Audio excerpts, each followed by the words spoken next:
¿Qué tal amigos? ¿Cómo están? Bienvenidos a una nueva edición de este podcast de Cerebros Políticos dentro del cerebro. Y ahora tengo la difícil misión de intercambiar con un hermano, con un amigo. Voy a tratar de ser lo más imparcial posible, pero es muy difícil porque nos unen lazos más allá de la política y de este camino que Orlando ha recorrido. Y para mí es un placer contar con el diputado, mi amigo Orlando Jorge Villegas. Gracias, Felipe. Es un placer y bueno, como tú dices, yo creo que más que una entrevista, esto va a ser una conversación entre amigos de larga data. Bueno, no larga data, porque no que son unos viejos, pero desde la época universitaria que tengo Sí. el placer de conocerte y bueno, estar contigo en distintos ambientes. El placer es mío, Orlando. Acuérdense, por favor, a los amigos que nos están viendo, suscribirse a Cerebros Políticos, darle a la campanita para que reciba las notificaciones de todos los videos y ahí entregas, mensajes, estudios que estaremos lanzando en los próximos meses. Venimos con cosas muy interesantes este año. Orlando, esto se llama dentro del cerebro, porque es como un viaje hacia el interior del cerebro político que eres. Y vienes de una familia de cerebros políticos, de animales políticos, como decía Aristóteles. Y cuéntanos un poco, ¿cómo te inspiraste para tomar el mismo camino que lo hizo el expresidente, tu abuelo, hizo, y tu padre también? ¿Qué te inspiró? ¿Cómo fueron esas mañanas y tardes de reuniones políticas en tu casa que de alguna forma sembraron en ti la vena política?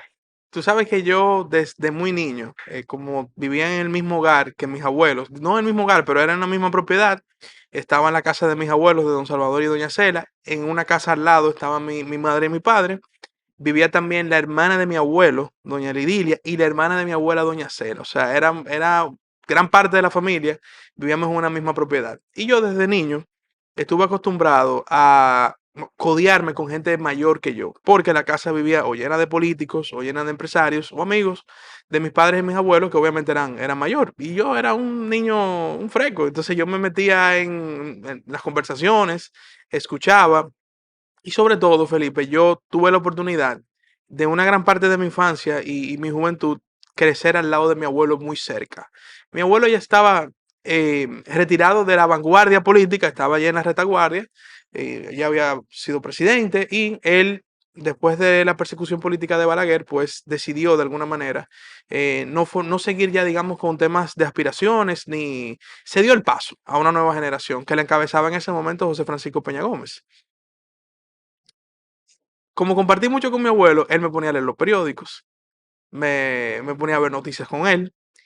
Y si yo estaba en la tarde en el patio dando vueltas e iba una figura, Ujú. como el mismo Peña Gómez, que yo tengo ciertos recuerdos de muy niño cuando iba a la casa, un atuendo de camps, él siempre me mandaba a buscar. Y yo me sentaba con ellos A escuchar. a escuchar. Ellos obviamente, digamos, me hacían algún tipo de gracia. Yo como soy el primer nieto, fui el primer nieto, digamos, de la familia de los hijos de mi abuelo, eh, había quizá un significado especial para él y soy el único varón. Entonces, digamos que había una conexión muy especial. Mi padre, ya cuando yo, en esa década de los 90 mi padre era un joven que estaba asumiendo un protagonismo importante en la Juventud Revolucionaria Dominicana y ya mi abuelo básicamente lo había soltado a que iniciara, hiciera su propia carrera política. Del 91, que fue cuando nací, hasta el 2010 más o menos, em, pude ver de cerca, no solamente, digamos, ese ambiente familiar donde los políticos formaban parte. Mi abuelo tenía una tertulia todos los sábados, que iban una gran parte de los que fueron funcionarios de su gobierno y algunos empresarios muy amigos de él. Pero mi padre, cuando fue presidente del Instituto Dominicano de las Telecomunicaciones, también pude ver de alguna manera ya a él más de cerca en actividades políticas, ya en ese caso gubernamental, como Ujú. funcionario. Fue funcionario con 33 años, creo que fue presidente de Indotel. En ese momento Indotel era una mega institución desde el punto de vista que era algo nuevo. Él le tocó básicamente fundar el Instituto Dominicano de Telecomunicaciones, pero cuando pierde el PRD en el 2004, que viene una especie de temporada de desgracia política para todo el que era PRDista, mi padre asume la decisión de aspirar a ser secretario general del PRD en un momento que yo creo que a nadie en la cabeza se le pasaba por aspirar. Ujú. Aspiró, ganó y se reeligió de nuevo en el 2009 en la misma posición. En esa época, como el que era PRDista estaba en una especie de desgracia política, yo vi muchas cosas feas de la política, yo aún siendo muy joven, pero, como te repito, como siempre estuve alrededor de mi familia en el quehacer político, vi traiciones, vi deslealtades y eso me desmotivó bastante con el ejercicio político. Yo creo que la reconexión que yo tuve con la política, Felipe, me lo dio el haber iniciado a estudiar comunicación social y haberme involucrado en los medios de comunicación. Porque ya había un momento en mi vida que tú me hablabas de política y yo decía, ¿para qué? Eso es perder tiempo. Ahí lo que hay un reguero de gente que andan engañando, un reguero de habladores, de mentirosos y de gente que al final te utiliza para un propósito y en el fondo lo que no es Ujú. leal a ti. Eso te iba a preguntar, Orlando. Somos colegas, estudiamos comunicación social. Eh, pero, por ejemplo, en mi caso, no había hecho la conexión de comunicación social con la comunicación política hasta tiempo después, que me di cuenta que realmente era lo que me motivaba. ¿Cuál fue el origen de tu motivación con respecto a estudiar comunicación social y no, por ejemplo, viniendo de una familia de alto nivel en términos políticos, haber estudiado, por ejemplo, derecho, que es lo que fue don Orlando, o haber estudiado ciencias políticas, por ejemplo? ¿Por qué estudiar comunicación social? Mira, yo te voy a contar algo que nunca he contado en un espacio de comunicación. Cuando yo tenía como, creo que 10, 11 o 12 años, no me acuerdo bien exactamente en qué momento, mis padres me entraron en la Alianza Francesa para aprender francés. Y uno, muchacho al fin, lo que menos quería era salir de las aulas a volver a entrar a otra aula en la tarde. Y yo le decía, pero ¿y para qué ustedes me van a poner en clase de francés? No, porque tú vas a ser abogado. Tú tienes que aprender francés desde ahora. Para que cuando tú llegues a la universidad no estés cogiendo un introductorio de francés o cojas lucha. Y siempre me decían eso. Y yo me acuerdo que yo hice la primera etapa de la Alianza Francesa, que era, no me acuerdo si era Enfant o Junior, que se llamaba. Y creo que hice una gran parte ya del Junior también. Yo duré varios años en la Alianza Francesa, pero se supone que era porque yo iba a ser abogado. Claro. Tú sabes, me conoces, que yo soy muy apasionado por los deportes. Y en esa época, te estoy hablando de eso 2000 al 2005, más o menos en ese quinteto de años, yo me interesé mucho por el mundo deportivo. Yo sabía que yo no iba a ser atleta profesional, pero como sabía que no iba a ser atleta, no necesariamente porque no pudiera haberlo sido, pero siempre me veía además desde un punto de vista profesional en algo más intelectual. Ujú.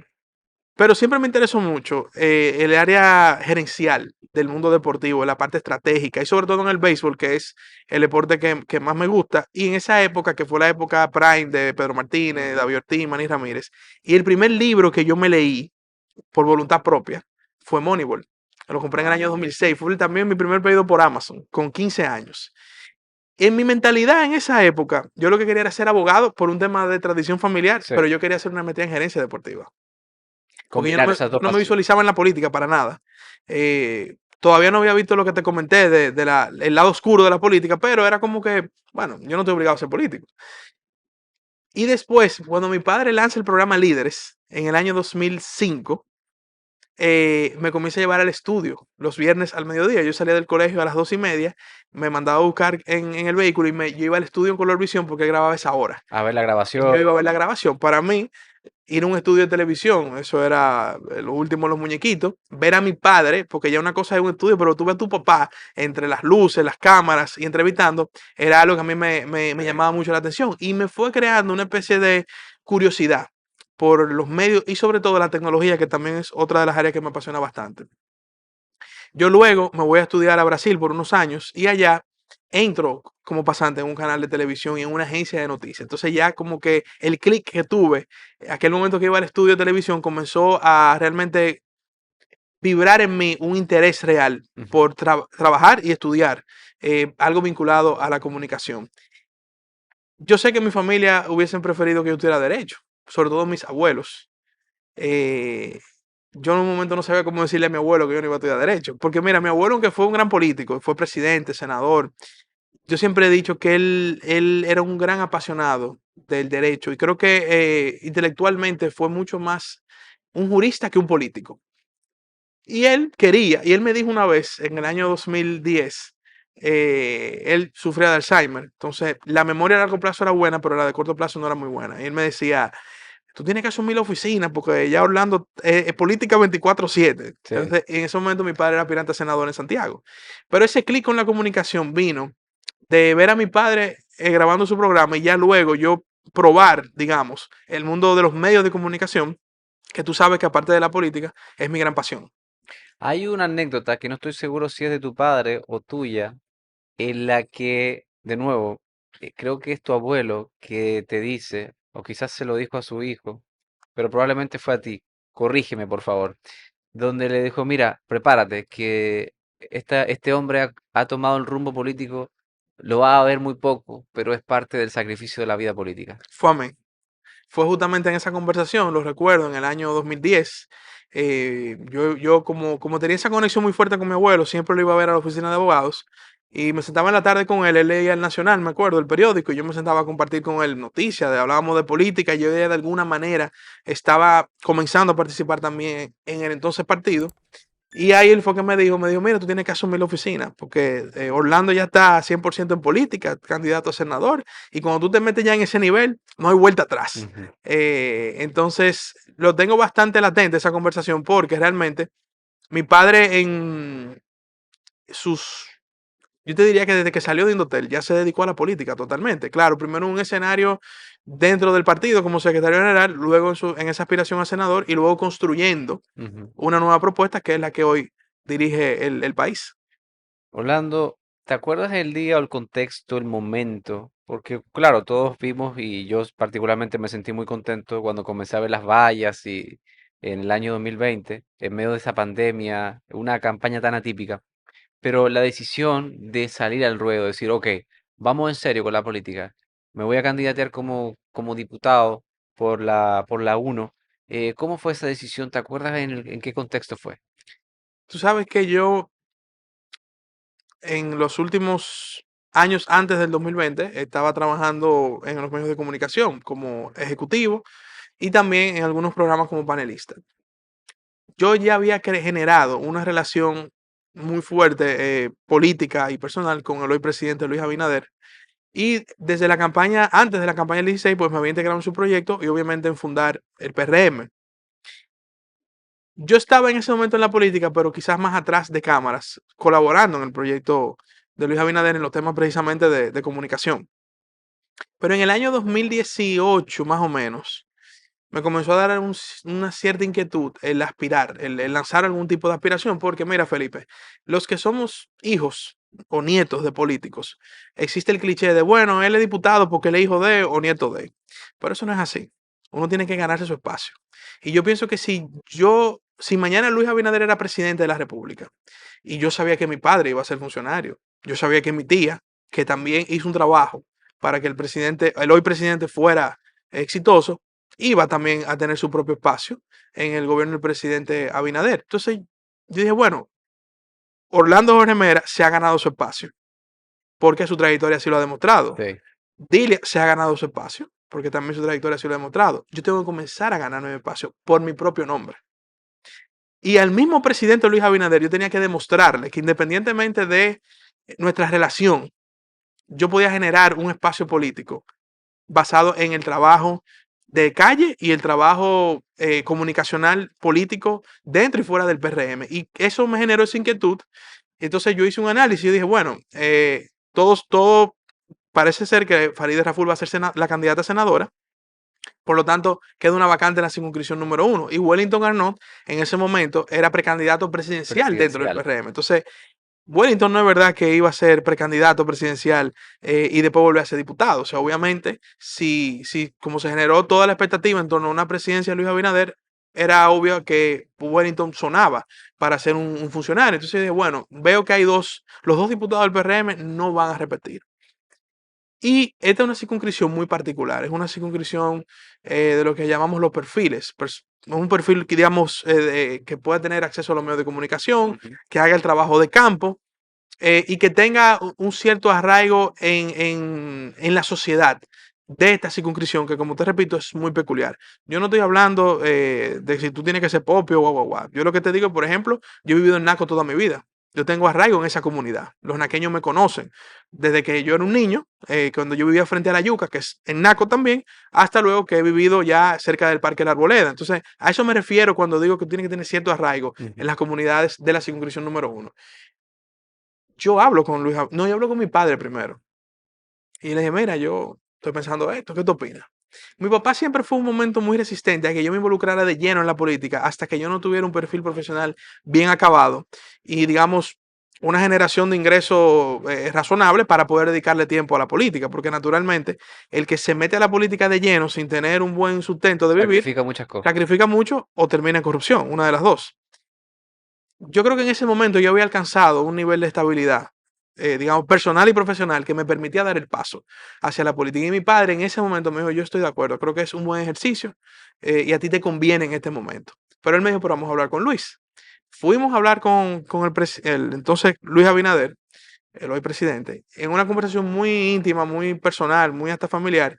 Y el presidente me dijo, mira, yo tenía 28 años, creo que era en ese momento. Me dijo, mira, tú tienes 28 años, yo veo bien esa aspiración, pero yo te pido que la pienses bien porque tú no tienes prisa. O sea, tú tienes una empresa, el presidente sabe de mis emprendimientos. En ese momento yo tenía una sociedad con una persona que él también conocía. Me dijo, tú tienes una sociedad con esta persona, háblalo con él también para evitar cualquier tipo Claro. de desinformación. Pero yo pienso que el 20 será una oportunidad para que gente como tú logre una posición electiva. Pero piénsalo, no me des respuesta ahora. Si tú dices que sí, te vamos a apoyar. Y yo obviamente hice un ejercicio digamos, de repensarlo, pero sobre todo hice un ejercicio también de hablar con ciertos líderes del partido. Yo recuerdo que visité a doña Milagros Ortiz Bosch, visité al presidente Hipólito Mejía, visité a líderes del partido de la circunscripción número 1 y ya como 2 meses después volvimos y nos reunimos y el presidente me dijo, si tú estás 100% seguro, y obviamente Orlando, tu padre también, siente la confianza de este proyecto, va, dale para allá. Y recuerdo que me dijo, mira, hay una reserva de la juventud que podemos hablarlo. Tú no tienes tiempo de entrarte en el proceso interno del partido, vamos a optar por esa reserva. Yo recuerdo que le dije que si tenía que entrarme en el proceso interno, yo lo Y hacía sin competir, ningún no tipo había de problema. problema. Pero él prefirió, digamos, en ese momento, ese bajadero. ¿Qué hay dentro de una parte de esta historia que es muy interesante? Porque aunque estaba el bajadero digamos, de la reserva de la cuota de la juventud, eso me trajo más problemas digamos, que beneficio en ese momento, porque se comenzó a difundir, vale, le van a dar la reserva de la juventud al hijo de Orlando. Sí. Entonces, todo el que estaba aspirando, o el que tenía una aspiración y tenía años quizás trabajando, tengo que decirte, con cierto justo reclamo, comenzó a hacerme frente. Entonces, yo comencé a buscarme, eh, la palabra no es enemigo, pero adversarios coyunturales dentro del partido Claro. que intentaron boicotear mi candidatura a diputado. Fueron a donde el presidente del partido, José Ignacio Paliza. Yo recuerdo como hoy, yo hacía, y camino a Brasil haciendo una escala en Colombia, Paliza llamándome y diciéndome, oye, que viene un grupo A de boicotear. colegas tuyos pidiéndonos tu cabeza de que no te diéramos la candidatura. Pero él me dijo, y por eso le tengo mucho agradecimiento, que le dijo, miren, o sea, Orlando, independientemente de ser hijo de o nieto de, tiene trayectoria en los medios de comunicación desde hace casi 10 años. Es panelista de un programa de radio y defiende este partido a capa y espada. Tiene un arraigo en la sociedad dominicana por su propia trayectoria, que cuando tú lo mides, tiene buena valoración en las encuestas. Entonces, esto no es simplemente que estamos dando una candidatura sin ningún norte, sin ningún tipo de estrategia. O sea, aquí tenemos un candidato potable que puede competir en las próximas elecciones y va a ser una buena representación del partido. Yo recuerdo que de esa reunión, también él inteligentemente, eh, le dieron una reserva, se dio otra reserva a otro compañero para evitar que no era necesario quizás tanta resistencia. Entonces le dijo, miren, ya yo le expliqué por qué lo hemos reservado a él, pero vamos a dar otra reserva Ujú. para uno de ustedes. Y esa reserva se quedó en caso de que se dio una mujer, se dio una reserva para mujer, había ya otra de mujer, pero se dio otra más. Y bueno, Eso bajó las tensiones. eso bajó las tensiones. Yo sí te cuento, y discúlpeme que me entienda en este No, pero para proceso, nada, para pero nada. es un tema que es interesante, porque a veces la gente cree, te dieron la candidatura y tú ganaste. Eso no fue así.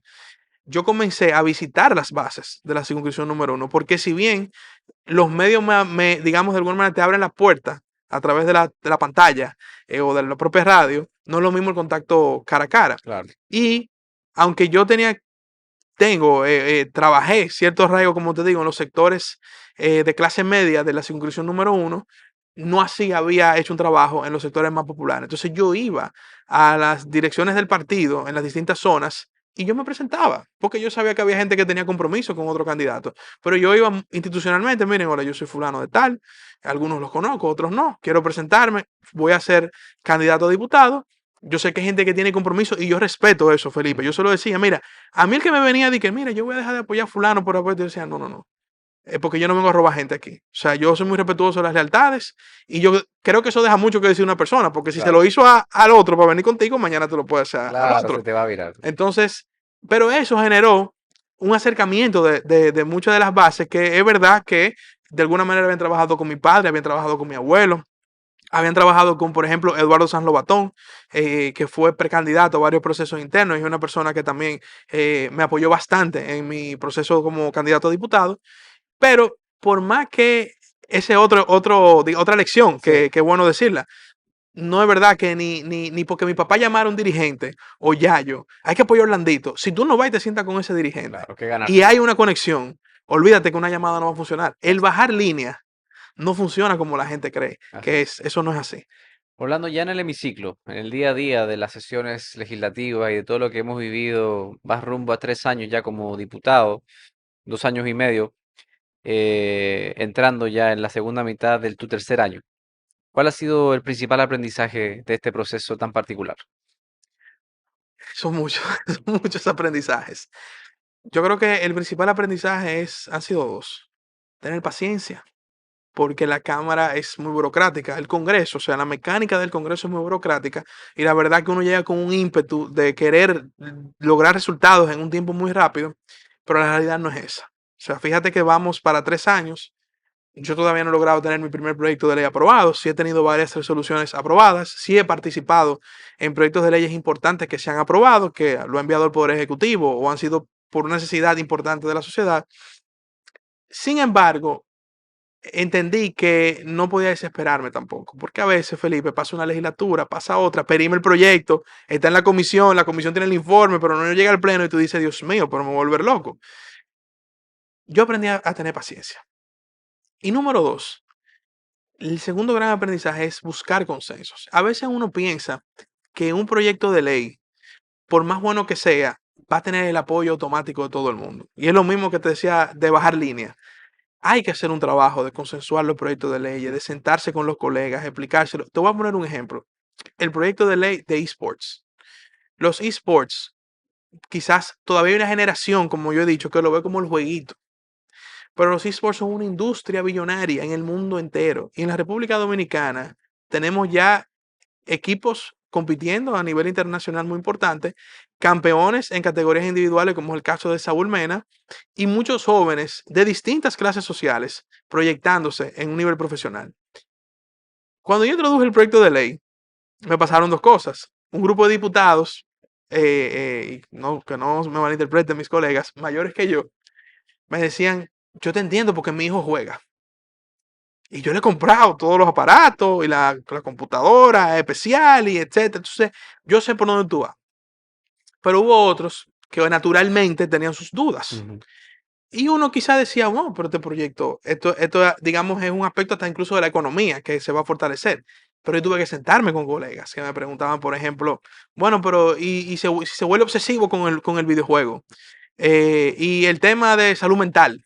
Y si son obesos. O sea, tenían sus preguntas que quizás uno diría, esto lo sabe todo el mundo. No, no, no. Yo tuve que sentarme, explicar, hacer una presentación y, en esencia, consensuar que el proyecto en la comisión tuviera digamos, un fruto importante. Te pongo otro ejemplo. A finales del año pasado, nosotros logramos finalmente, el colega Omar Fernández y yo, que un proyecto que sometimos juntos, que es para regular los productos de tabaco con o sin nicotina, los productos electrónicos, el cigarrillo electrónico básicamente. para decirlo en un término más popular, llegar al pleno de la Cámara de Diputados, casi después de un año. Nosotros yo recuerdo que estábamos contentos porque dijimos, bueno, por fin vamos a tener un primer proyecto de ley aprobado. ¿Qué pasa? Llega al pleno y ese proyecto estaba en la Comisión de Industria y Comercio. Te digo, duró un año y pico en la comisión. Cuando llega al pleno, que algunos colegas se dan cuenta que ese proyecto estaba ahí, dicen, oh, pero ¿y esto? Ven acá. Y yo recuerdo que en los debates, el presidente Pacheco, algunos colegas, sobre todo médicos, dijeron que querían que le dieran un chance de verlo. Y Pacheco dijo en la sesión, dijo, oye, yo no pensaba que este proyecto iba a ser como tan complejo.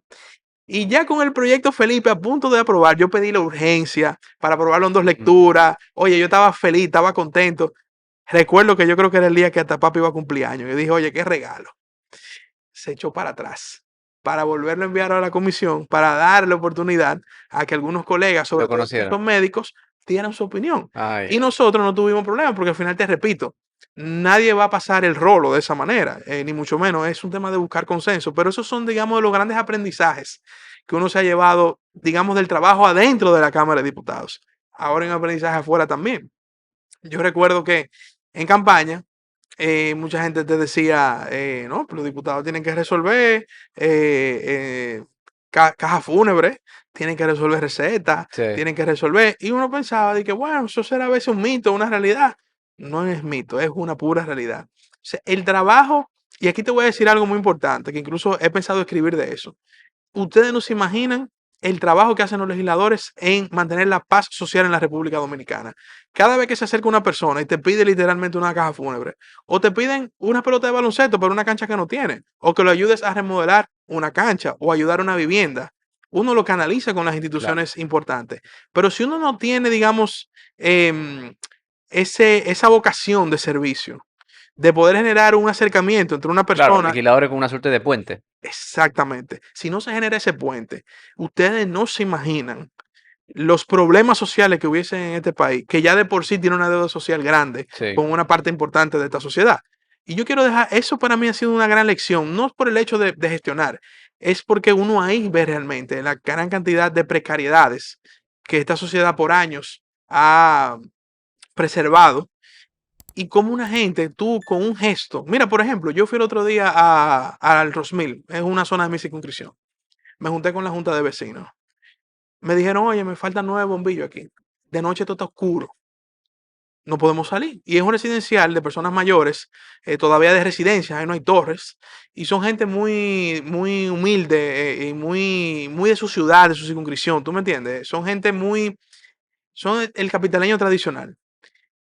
Nosotros inmediatamente, alante de ellos, llamé a Milton Morrison. Milton, que es un buen funcionario, me tomó la llamada de inmediato y ya estamos gestionando los nueve bombillos. Cuando esa gente tenga sus 9 bombillos instalados, independientemente de que uno como legislador cumple con su papel, es que tú le quitaste un problema a esa gente de Claro. arriba y se lo quitaste al gobierno. Porque si no le ponen los bombillos, el pique contra quién es, no es contra mí, No, contra el es gobierno, contra el claro. gobierno. Entonces, ese para mí ha sido la gran lección de estos 3 años. El trabajo que hacen los legisladores en el campo es una garantía de la estabilidad y la paz social en la Ujú. República Dominicana. Y eso, Felipe, tengo que decirte, no se les reconoce a los legisladores. Es cierto, es cierto. Mira, hablando, pasando a otro tema. El año pasado, yo perdí a un mentor. El país perdió un hombre de Estado. Tú perdiste a tu mejor amigo y tu padre. Y recuerdo con claridad cómo las horas posteriores, porque tuve, digamos, el privilegio también de hasta hablar contigo a los pocos minutos de que eso del suceso de Don Orlando, de su deceso, de esos hechos que ocurrieron. Y inmediatamente detecté en ti una entereza y una convicción de que todo saliera, digamos, de que todo este proceso fuera llevado a cabo de manera solemne y muy respetuosa con a pesar del trauma profundo que todos vivimos. Recuerdo a mi mamá que me llama porque entra en shock, claro está, y ella sabía el cariño que yo le tenía y el cariño que siempre le tendré a don Orlando, y me dice, oye, tú puedes estar triste, impactado, pero fíjate cómo se ha comportado Orlandito, fíjate, pero, o sea, haz una pausa de tu shock y de tu dolor y fíjate cómo se ha comportado tu amigo, o sea, Orlando se ha comportado de una manera llena de determinación, de convicción, de tranquilidad. Tiene que responder hasta preguntas estúpidas, cosas que realmente no van al caso. Y realmente Orlando se ha manejado de manera magistral en todo ese proceso tan traumático. Y yo realmente ahí reparé, por primera vez, gracias a que mi mamá, que está descontaminada del tema político, me lo hizo ver. Y fuera de ese manejo extraordinario que tuviste, como hijo, como vocero de la familia, siempre me he preguntado si a pesar de que Orlando el político y el vocero de la familia actuó de forma majestuosa en todo ese proceso, si luego y posterior a eso, a ese momento y a los meses posteriores has tenido tiempo de vivir un duelo más íntimo en tus propios términos, con tus seres queridos, con tu esposa, si has tenido momentos para vivir ese duelo y superar este trauma tan grande. Sí, la verdad es que no te sabría decir bajo qué, yo soy una persona muy creyente, obviamente, pero uno sintió en esos momentos, ante la opinión pública, una especie de fuerza para poder dar la cara ante la trágica situación. Pero de noche, o sea, ese día, lo primero que ese día fue obviamente lleno de bastante adrenalina por la sucesión de hechos, las informaciones, pero obviamente yo llegaba a mi casa en la noche destrozado, porque independientemente del hecho, cuando un ser querido de esa naturaleza se te va inesperadamente, nadie está preparado para eso. Pudo haber sido de esa forma. Mira, nosotros el año pasado perdimos a Doña Rosa en medio de una actividad, Inesperadamente. inesperadamente. O sea, olvídate del hecho. El hecho de tú perder un ser querido de manera inesperada, incluso habiendo conversado con él minutos antes, es algo que nadie está preparado para eso y mucho menos eh, humanamente superarlo. Mira, yo después que pasó el hecho y obviamente, como te repito, adrenalina, las actividades, el apoyo del país, que el país se volcó de apoyo Sí. a nuestra familia y obviamente demostró la calidad de ser humano que perdimos. Yo te debo de confesar que el duelo más grande con el que tuve quizás que lidiar personalmente era con el pensamiento de eso se pudo evitar. Eso quizás fue lo que a mí más ¿Te tuve que martilla? hacer paz con ese hecho. Te repito, soy una persona creyente. Yo pienso que como creyente, lo que Dios escribe, eso se va a cumplir sí o sí. Pero del lado humano, no te puedo negar que tuve que hacer paz con ese hecho.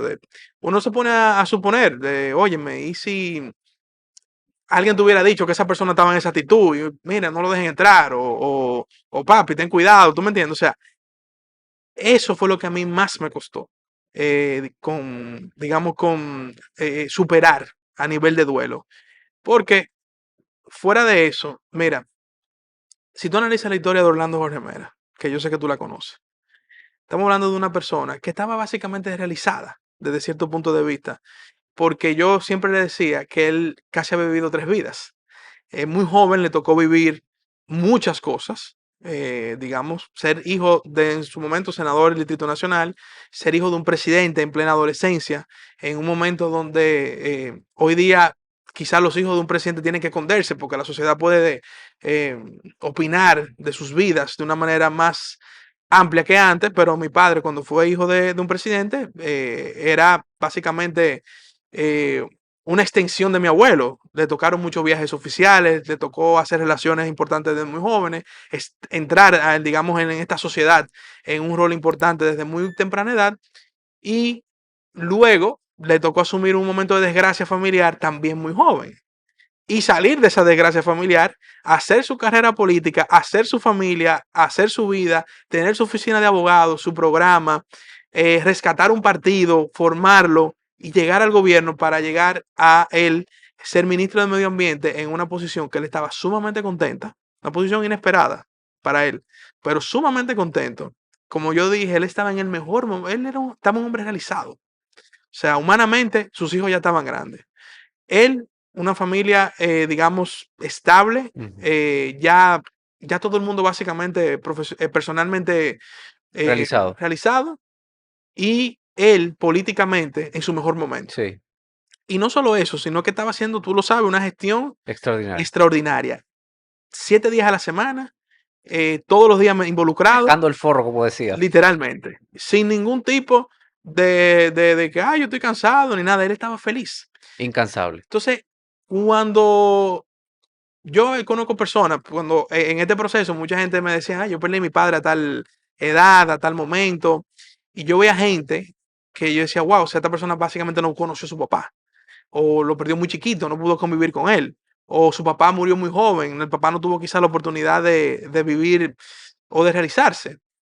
Y por ese lado te digo que nosotros como familia eh, teníamos una cierta paz de saber que la persona que perdimos de nuestro padre, el líder de la familia, había acumulado tantas vivencias, buenas y malas como todo ser humano, pero era una persona realizada. Y yo en lo particular, que tú también fuiste testigo de esa relación mía con mi padre, le digo a la gente, yo me gocé a mi papá mis 30 casi 32 años de mi vida, me lo gocé. Le dije a mucha gente de mi familia también, que sé que tienen situaciones con su familia.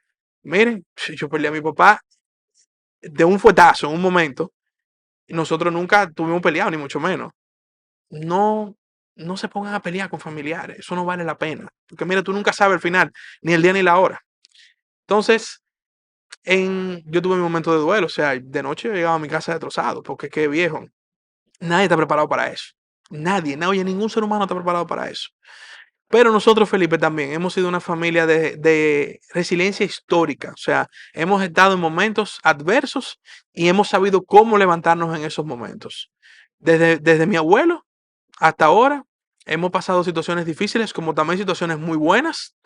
Y lo importante es uno saber cómo en las difíciles ser resilientes y en las buenas no perder la humildad, que era el consejo que mi abuelo siempre le daba a mi papá y el consejo que mi papá siempre me daba a mí. Orlando, ya para ir cerrando y no quitarte más tiempo, en la desgracia y en el poder, al final podemos concluir lo que tu abuelo y tu padre decían sobre la sombra y el poder. El poder es como una sombra que pasa. Fíjate que él mismo, en la posición que ostentó hasta el día de su fallecimiento, que es una posición muy poderosa, pues por el Ministerio del Medio Ambiente es de las pocas instituciones del Estado que tienen una jurisdicción nacional, que el que vaya a hacer lo que sea tiene que pasar por allá, el control de los recursos naturales, en fin, es una posición muy poderosa. Fíjate cómo él nunca perdió su esencia ni su humildad. Mi abuelo cuando fue presidente, digo, y te pongo el último ejemplo del ministro del Medio Ambiente, te pudiera hablar de Indotel o de otras posiciones. Mi abuelo cuando fue presidente, yo vi el otro día una portada de una revista que se llama Diplomacy, que se llamaba, el titular era mi abuelo y decía, la sencillez y la humildad llegan al Palacio Nacional. El poder es como una sombra que pasa.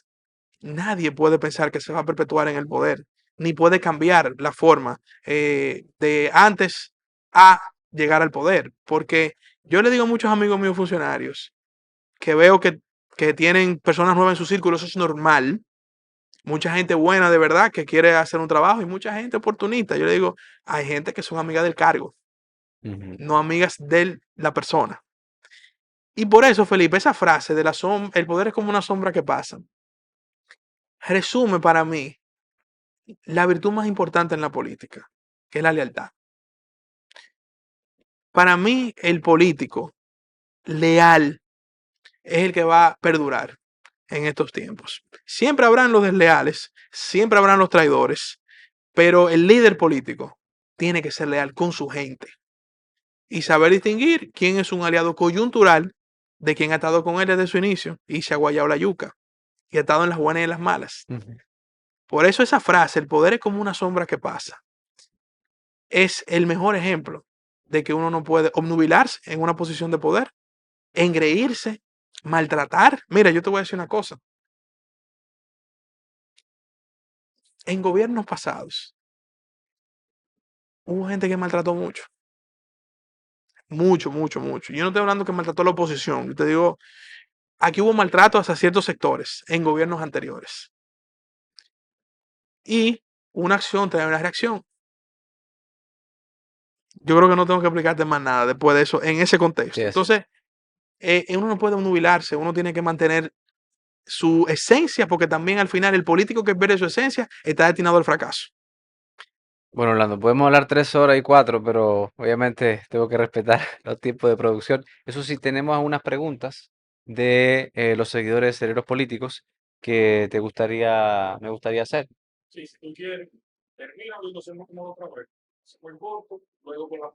Y tú bueno, hermano, amigo, nuestro legislador, muchísimas gracias por estar. ¿Eh? Ah, bueno, pero esa la iba a incluir yo creo en la otra, ¿no? La pregunta de orden viene el 2024. Me imagino que lo vamos a ver te vamos a ver en la boleta electoral. Ahora bien, ¿bajo qué cargo? Diputado, senador, alcalde. ¿A qué aspira Orlando?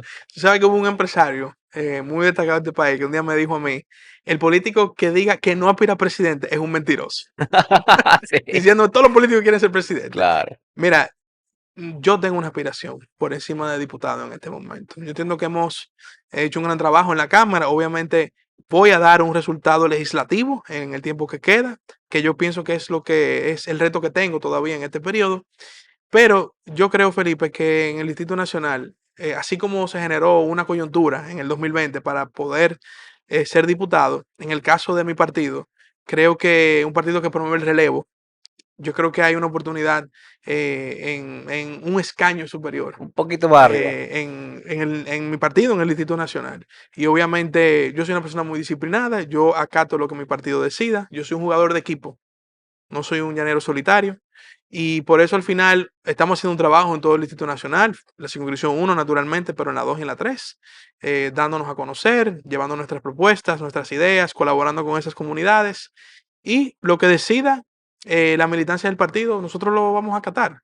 Pero naturalmente sí creo que hay una oportunidad interesante en la capital de cara al 2024. Bueno, para cerrar y cerrando este interesantísimo capítulo de Dentro del Cerebro con Orlando Jorge Villegas, tomaremos dos preguntas de las redes, de los amigos de las redes sociales.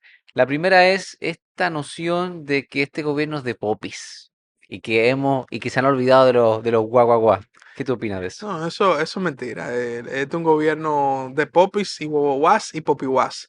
Al final este gobierno representa lo que es el PRM. El PRM es un partido eh, con miembros de distintos sectores de la sociedad dominicana y yo creo que eso es lo que hace rico precisamente al Partido Revolucionario Moderno. Tú tienes popis, como se le dice, tienes guaguaguas y tienes popiguas, pero eso de que se ha querido generar una ola de opinión para hacerle decir que es un gobierno elitista, que es un gobierno de empresarios, pero eso es mentira. O sea, es un gobierno que su composición es por el nivel de preparación y el nivel de mérito político de la persona, de los incumbentes que acompañan al presidente Abinader, y eso independientemente de si usted es popi y si es guau, guau, guau. O sea, ese no es el criterio bajo el cual el presidente Abinader designa o no un funcionario. Y finalmente, ¿cómo gestionar y superar las expectativas?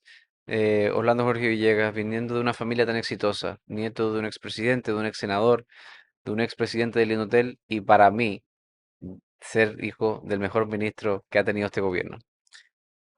No es fácil, porque nuestra generación a veces quiere el resultado del éxito más rápido de lo que el trabajo y el esfuerzo ameritan de tiempo. Y el ejemplo de mi abuelo, que llegó a ser presidente casi después de veintitantos años de militancia política. El caso de mi padre, que fue muy exitoso, básicamente desde que ganó la presidencia de la Juventud Revolucionaria Dominicana, 2 veces secretario general, funcionario, etcétera. Para yo poder lograr de alguna manera superar eso, necesito la sabiduría de Salvador Jorge Blanco y la prudencia de Orlando Jorge Mera. Nada fácil. Pero yo como te digo, una vez se quiere, eh, mañana yo quiero ser esto y uno no puede desesperarse en política. Y yo pienso que en mi caso, para yo poder nivelarme como fueron mi padre y mi abuelo y superar eso, porque al final uno es normal que un padre busca que su hijo supere, se supere, o sea, un padre ve al hijo como la superación de sí mismo. Yo creo que el trabajo, continuar haciendo el trabajo, la humildad, no puede fallar eso. Y ser como los caballos. mirando hacia adelante, disciplinadamente, sin distracciones. Es un momento difícil de hacer política por, digamos, las redes sociales, la desinformación, pero al final yo creo que lo más importante, Felipe, es sobrevivir en este ecosistema. Si logramos tener esa sabiduría, tener esa prudencia, trabajar enfocadamente, yo pienso que eventualmente llegaré al mismo nivel de mis antecesores y ojalá superarlos. Orlando, gracias. Gracias a ti. A ustedes, hasta la próxima.